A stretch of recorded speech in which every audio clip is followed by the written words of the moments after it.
Ayan, dere-dere. Ayan, so magandang buhay. Nandito. Kuya, ano pangalan mo, kuya? Gugong. Ayan, si Kuya Gugong. So, dito tayo kay Kuya Gugong. Ilang karatilya buhangin mo dito, kuya? 5. Tapos ang molasses mo? 2 salmon. Ayan, 2 salmon na molasses ang nilalagay niya dito. Tapos ilang timba na tubig? 2. Ilang piraso ang palabas mo dito? 140. Ilang piraso ang palabas? 140. Ayan, si Kuya Gugong. So, ulitin po natin, idol.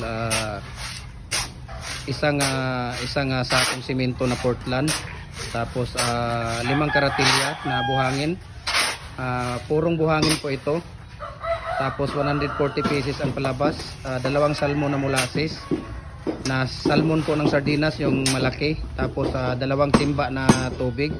Ayan, so nagdidepende din kuya ang tubig sa buhangin, no? Ha? Depende. Nagdepende pagka tuyo ang buhangin, maraming tubig. 3. Pagbasa, 2. ayun, 2 lang pala pagkabasa. Ayan si Kuya Gugong. So, Kuya Gugong, ilang taon ka na dito kuya sa paghahalugnak mo? Ito. Ha? Ito. 7 years ka na dito? Oh. Sa mga experience mo kuya, anong masasabi mo dito sa halublak natin?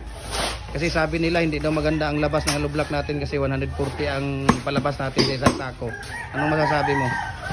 Kahit to. Ha? Kahit. Gahi? Ayun, matigas daw talaga yung ano niya, yung halublak natin dito. Ayan, si Kuya Gugong.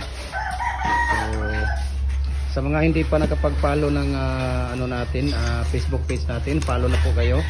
Gem Hardware ang Kukulamber, Balulang Brands.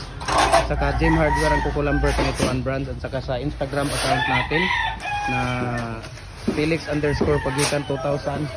At saka sa YouTube channel natin, Felix Tan Pagikan Jr. At saka sa Facebook personal account natin, Felix Tan Pagikan Jr. Ayan si Kuya Gugong. Tingnan natin, 7 years na po siyang gumagawa dito sa halublak. So, tagal na ni Kuya Gugong dito eh. Ilang taon na kami nagsama dito ni Kuya Gugong. Ilang taon na ba kami dito sa ano, magti 3 years na kami. Magti 3 years na kami magsasama dito sa ano, sa trabaho. Ayan si Kuya Gugong. So, dati yung anak niya nandito din eh. Nasaan na yung anak mo kuya nung dinala mo dito? Para sa kwan. Ngayon, nag-drive. Hardware. Ha? Nag-drive na sa Hardware? hardware. Hardware din ang ano niya doon? Oh. Ayun. Wala yung anak niya. Yan na ba? So, dito tayo sa kaya Kuya Gugong. Kuya, thank you kuya. Salamat sa paunlak mo sa ano namin, sa interview natin. Ayan, vlog natin to. Ayan, thank you so much and God bless ating lahat po. Bye bye.